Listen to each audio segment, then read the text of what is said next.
What is absolutely good, my calisthenics legends? So as you may know, I am the front lever god.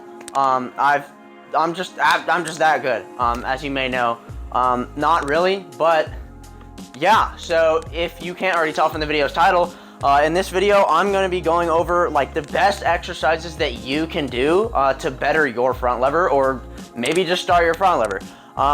So some of these exercises helped me a lot. And I just recently made a program and I did it, and it helped my front lever go from this to this in literally just 4 weeks, guys. Which is not really that much time in the grand scheme of things. So you're gonna wanna pay some close attention to this. Maybe write these down on a sheet of paper or something and give it a go, your next front lever workout or whatever. So let's run into it. All right, so I'm gonna start off with a huge mistake that a lot of people make when they first start training front lever. So a lot of people will literally just start trying front lever, and that's like their only way to get front lever. If you want to get front lever, you don't necessarily just want to like just try, because while that can be a good method, if you're not really that keen on getting it, maybe you just want to get it over a few years and you just find it fun to try, that's like, sure, that'll work. But if you want to actually get it within a reasonable amount of time, you're going to want to put some exercises into it. So the first exercise that I'm going to be giving you guys is just the static hold for a front lever like variant. So for example, if you can't do the full front lever, the variations all obviously go from full front lever to straddle front lever. So I'm gonna grab some chalk quickly so that I don't slip off the bar. So they range from full front lever to straddle to one leg, or well, to like open lay, and then to advanced tuck, and then to just tuck.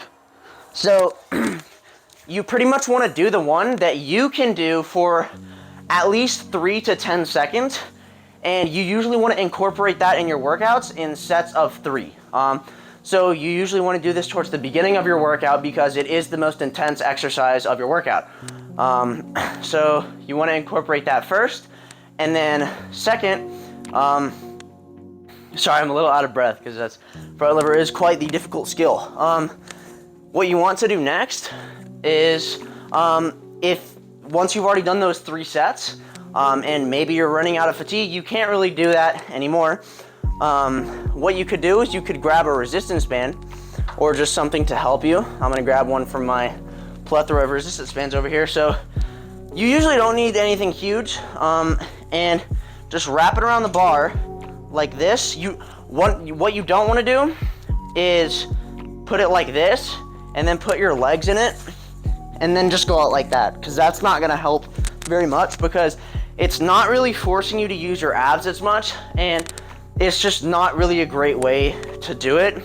So what you want to do is you want to wrap it around your bottom here, or like right below your ass cheeks, I guess you could say, and you want to do it this way. Now it is going to be a little bit harder this way, so what I usually do is I give myself a little less slack, so that, you know, well, I just do it to where it feels good and comfortable.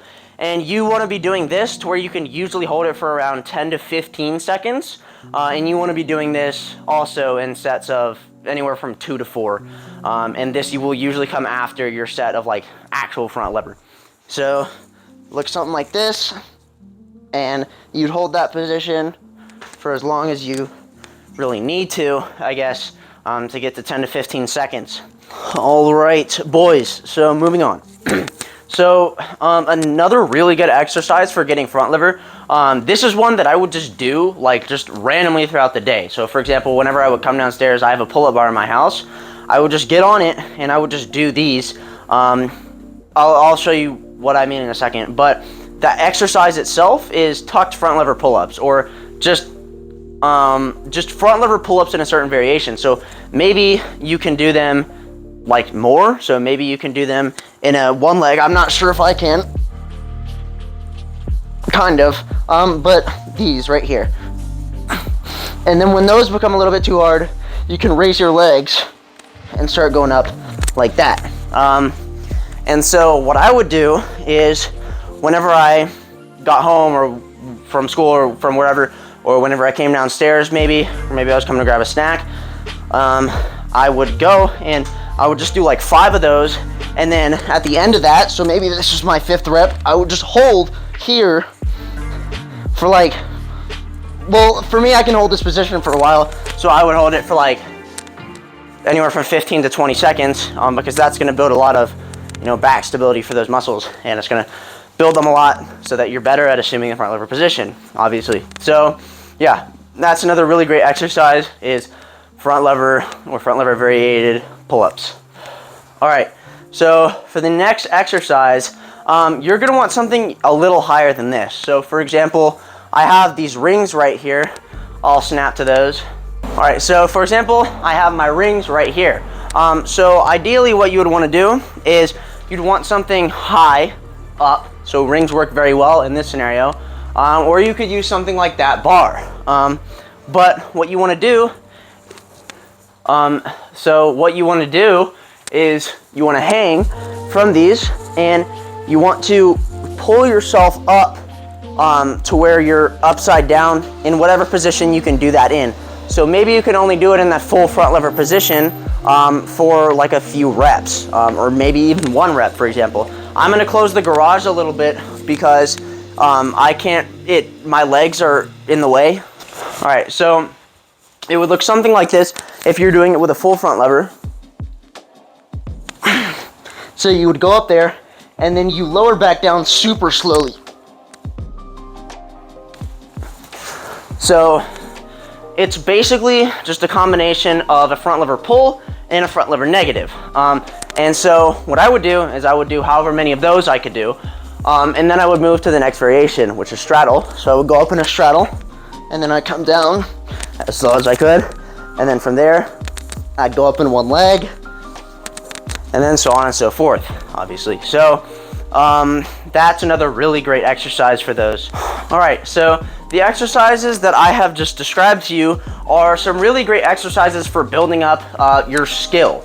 So basically what that means is exercises that are specifically geared towards getting you better at the front lever position.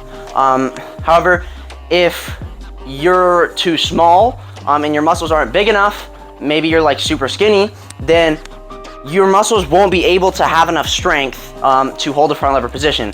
I'm not gonna go in depth explaining strength and all that, but muscle size isn't like a huge, like sort of pinpoint. But if you are too small, there is a certain point to where your muscles are going to be unable to get as strong as you would like to for front lever. Obviously, size is not the only thing that dictates strength, but I'm not going to go into that in this video. That's for another video if you guys want to see that at some point. Make sure to comment that down below. But maybe you want some exercises for, building the muscle for that back, or just general exercises. So one of the best exercises that you can do is literally just doing pull-ups. So you can do pull-ups, you can do them weighted. For example, I have a weight vest right here. I'm gonna have to move some crap off of it real quick because my mom put something on it. But I have this weight vest right here. It's from Chris Heria, and it weighs 35 pounds. I can only do about 6 with this on because that is quite heavy. But you could do it in sets of anywhere from 6 to 12. I usually do from 6 to 8 when I'm doing weighted, or maybe some 4 to 8 occasionally, depending on the day or what I'm trying to work. Or you could just do regular pull-ups and do those for however many reps you would want. But ideally, if you're trying to build muscle with these, you would want to do within the 6 to 12 rep range. But yeah, just pull-ups are really great for doing that. So ideally, when you're training the front lever, you would want a pulling movement that is vertical, so something like this, and horizontal, so something like this. So it doesn't always have to be like a literal front lever pull-up. It could literally just be something like Australian pull-ups. So maybe you elevate your feet on a surface like this and just do pull-ups like this, because that's gonna train a different area of your back so that you're not gonna have to go into all that work of like, I don't know, you know what I'm saying, right? Another really great exercise for these is the row. So it doesn't have to be with something like this. I'm just using this as an example because it's the first thing I saw. But you want to bend over. I'm sure you can find tutorials for this on YouTube because I don't typically do weightlifting. I am right now just because I'm trying to build a little bit more muscle. But it would look something like this. Right? So you could do something of that sort. And then just really any pulling movement is gonna strengthen your ability to front lever. That's what a lot of people don't understand, is they think you have to like nail it down to like all this stuff. Like, no dude, like if your pulling strength isn't that good, you need to work on building up a base of pull strength. So for example, getting really good at pull-ups to where you can probably do anywhere from 20 to 25. Right now I can do about 24. I think that's pretty good for front lever. And just don't forget your weighted pull-ups. That is a very, very great exercise for getting your front lever. There was actually a study done, or I'm not sure if it was a study, but it was basically like a poll, and it had to do with how much, like what someone's 1 rep max pull-up was, so how much weight they could put on while doing 1 pull-up, and how good their front lever was. And the people who could do people who had a stronger pull-up, aka could put on more weight and do a single pull-up, they had, or the majority of them had a better front lever. So just don't get so consumed in just doing the skill portion. If you want to like program your own like routine and everything, that's perfectly fine. There's tons of really good routines out there. The one that I just recently used that transformed my front lever was by, I forgot his name. I'll put him in the comments, but he has a really, really good video on your front lever and just how to achieve it and like all those skills that you need to do in the programs and everything. But he basically just kind of has like a written down program for you. You can kind of choose your exercises, but lots of them are really great. Obviously there's way more exercises out there that you can do for front lever. I was just showing you the ones that I had seen that worked the best for me. So about anywhere from like 4 to 8. You don't really need like 16 different exercises. You don't want to overload your body with all that stuff. But yeah, if you want to see any more videos like these, just make sure you comment down below and tell me what you want to see. And I'll see you guys in the next video. See ya.